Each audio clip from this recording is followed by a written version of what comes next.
Pinkertons Ghosts is a horror anthology podcast by Superversive Radio, with no affiliation with any detective agency, person, real or imagined, or the dark forces of Outre Terre. It is not intended for children. Jack Morrow here.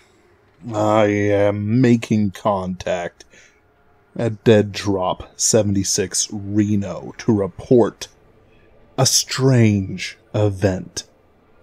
I will be gone from the area around Dead Drop 76 Reno for 24 hours before the Dead Drop will report its contents. I have maintained secrecy and remain safe. I have spent the last few weeks traveling through the more desolate regions of the United States. Despite the braggadocio of the law of the land, it's easy to avoid capture. There are a million holes in the wall that will be more than happy to take your cash and ask you no questions. I'd call it a vacation, but when your face is plastered across every news channel... Well, I shouldn't say face.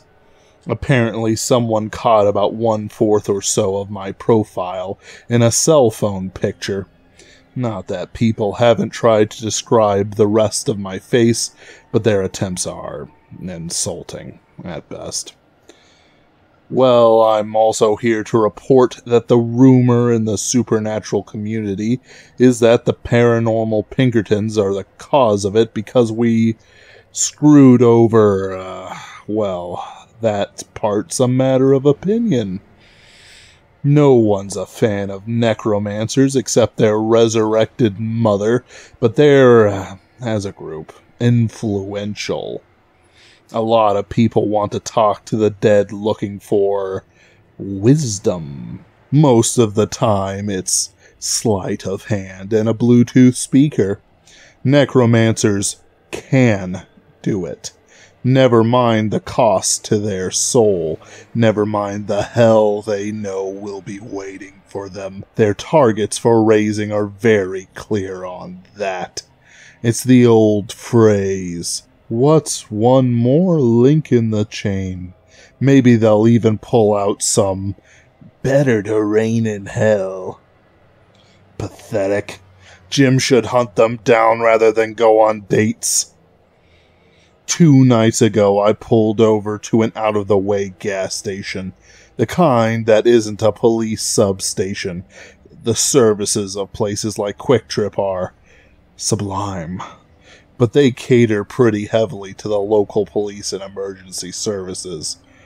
I can't trust that one of them won't try to be a hero. I'm not looking to surrender to police custody. The Paranormal Pinkertons need me free. Look, Jim, I know you're going after the vampire who turned Mary, but I need you to figure this out and get the police off my back. Kill who you want. Just don't let my name continue to be dragged through the mud. It's not enough that a man is guiltless. A man must not be hunted like an animal. Maybe I'm feeling the long hours on the road. They are long hours. A part of me loves them. Put on a CD, give each road trip its own little soundtrack. Get real deep into the lyrics. I pick at random. David Bowie from Home to the Bones of the Giants mission. 21 Pilots on the way back.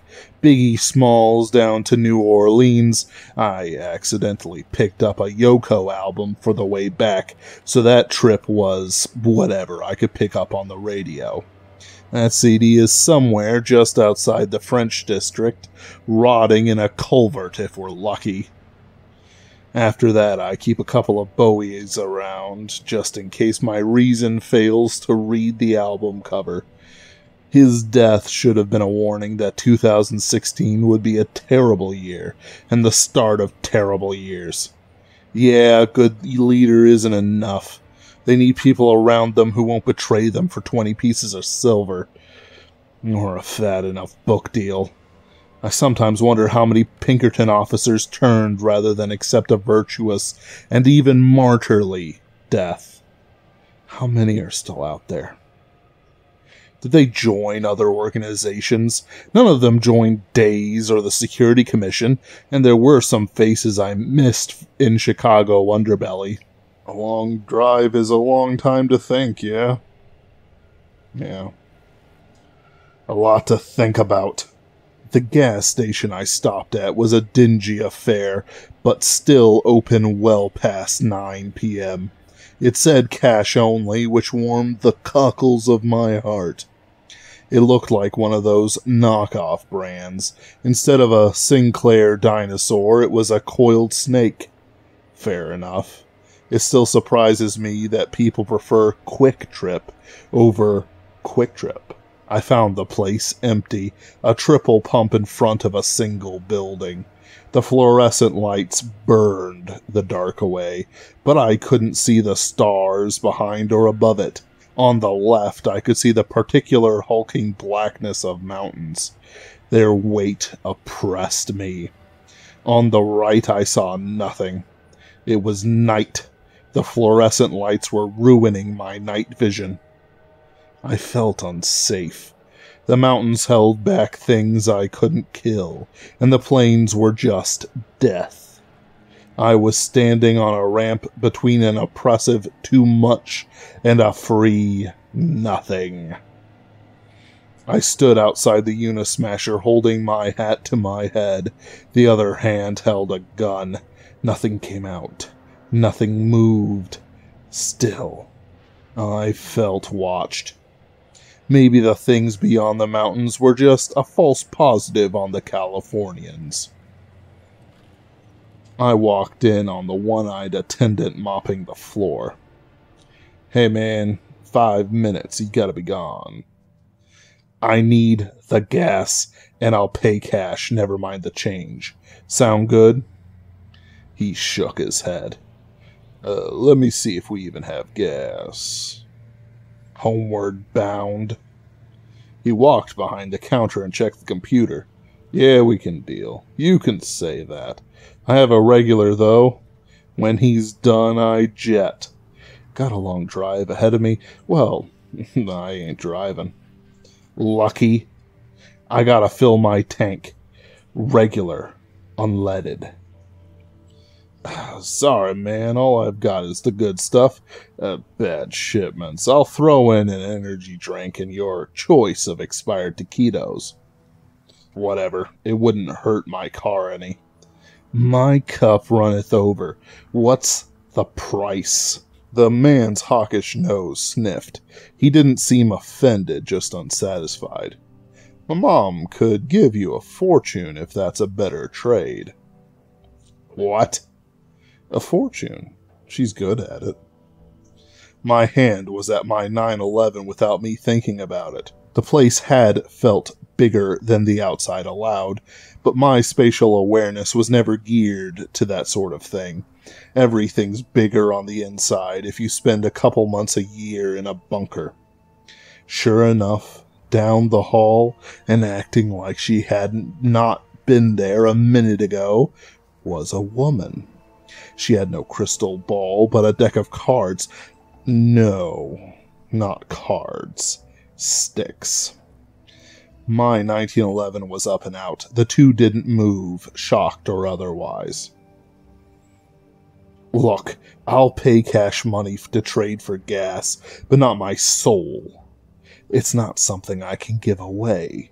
The only reason I haven't fired on either of you is because I haven't decided whether or not you two are carnies yet. You'd prefer to shoot carnies? They usually die to 45 ACP. The others, gods disguised as humans. Demons. Don't. I'll start quoting verses. I suppose you could, but we're here for our duties. The spiritual nature of the world is more important than the physical one. If we abandon every scrap of our natures, we would be mere spirits, shades, spouting curses at priests after giving a kid one too many seizures. Interrupting us would have consequences. Instead, we'd like to point you on your way. The door was locked. I put my back to it. I blinked, and the dark space the mother occupied got closer.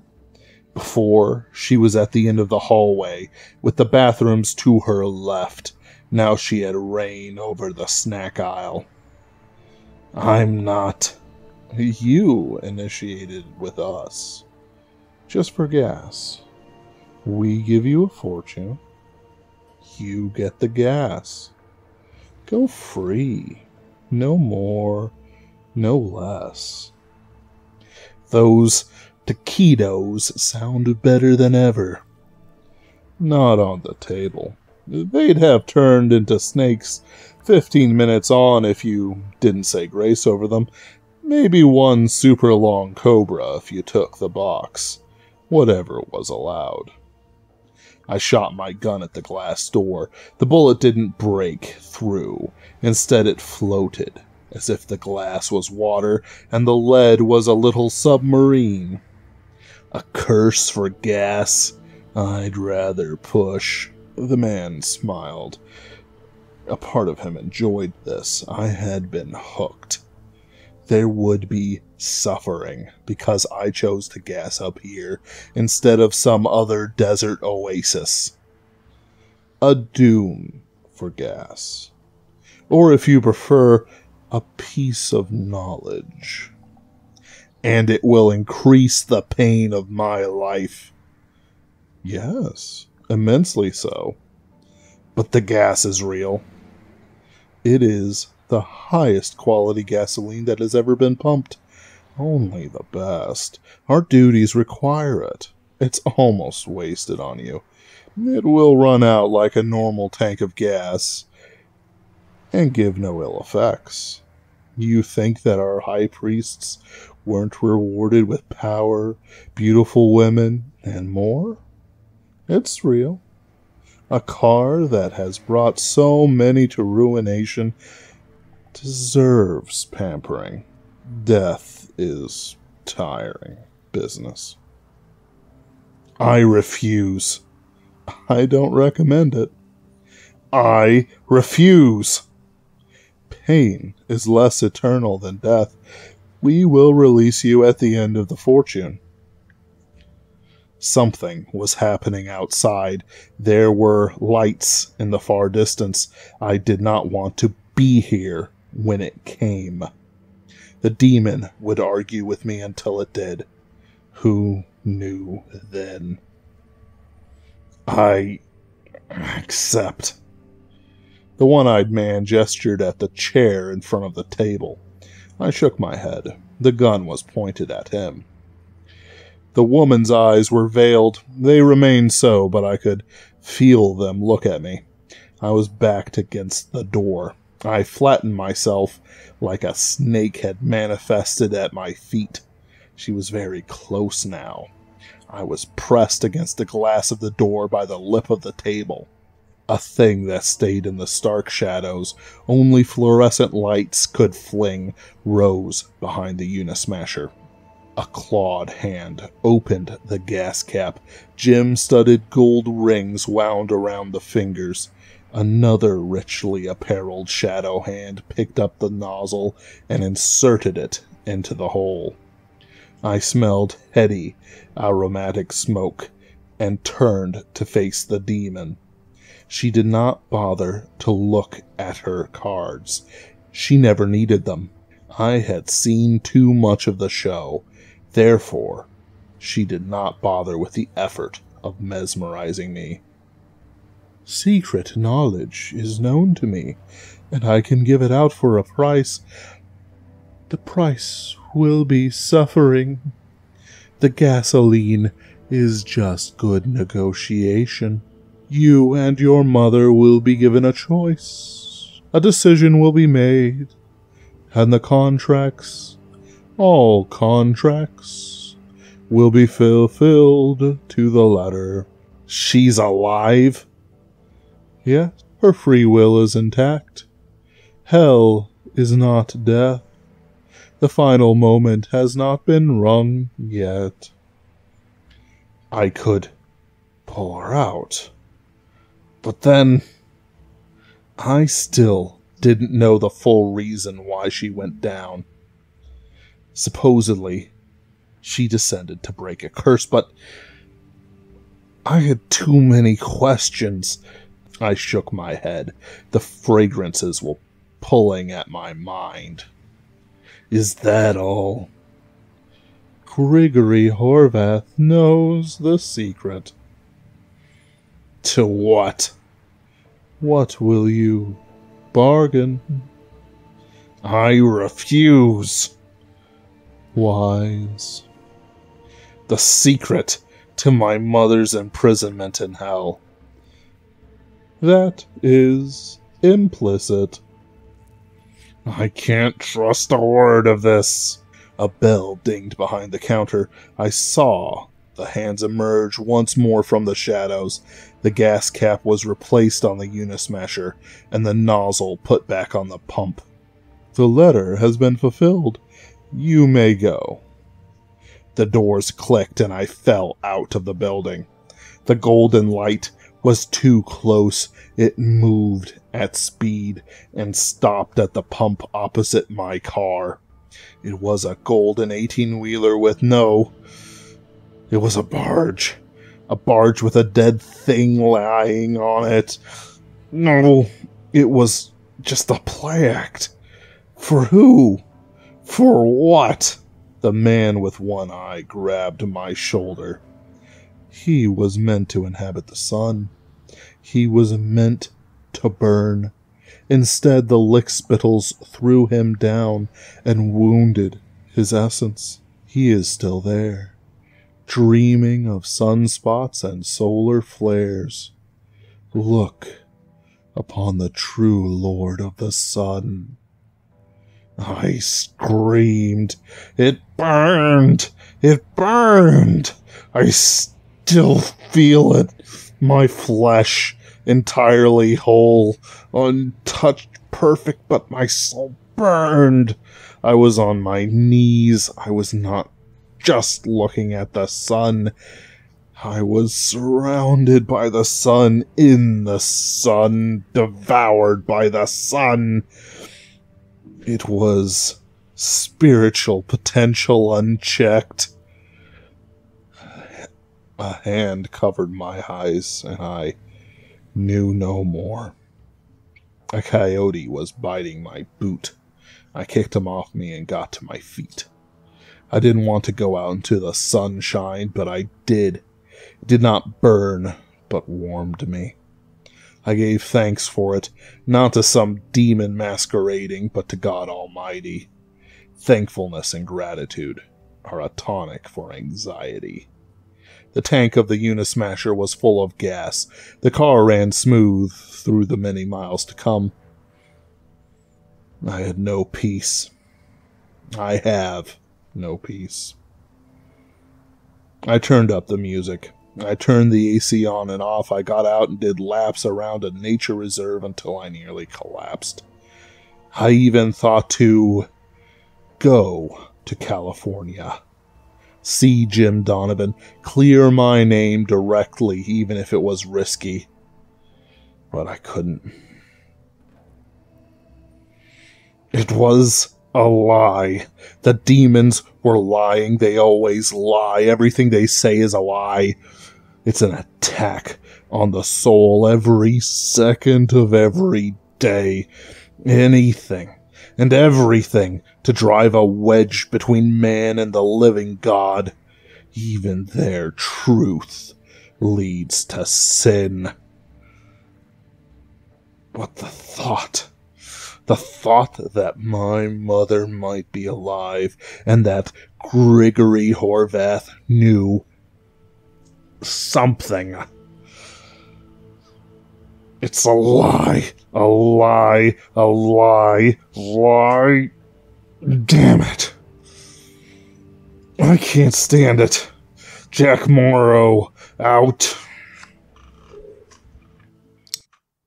Pinkerton's Ghosts is a podcast distributed by Superversive Radio, licensed under an Attribution Non-Commercial Share-alike International License. This episode was written by Ben Wheeler and is performed by the same. Ben Wheeler edits, directs, produces, and herds cats. Kid Dickerson performs our audio editing. Visit us on Facebook, read articles on superversivesf.com, or listen to us on unauthorized Acast, iTunes, or Spotify. Contact us through Twitter at @PinkertonsGhost, email us at pinkertonsghosts@gmail.com, or send us noble messenger possums with messages strapped to their backs. Don't worry, they know how to find us. Thank you for listening, and good luck.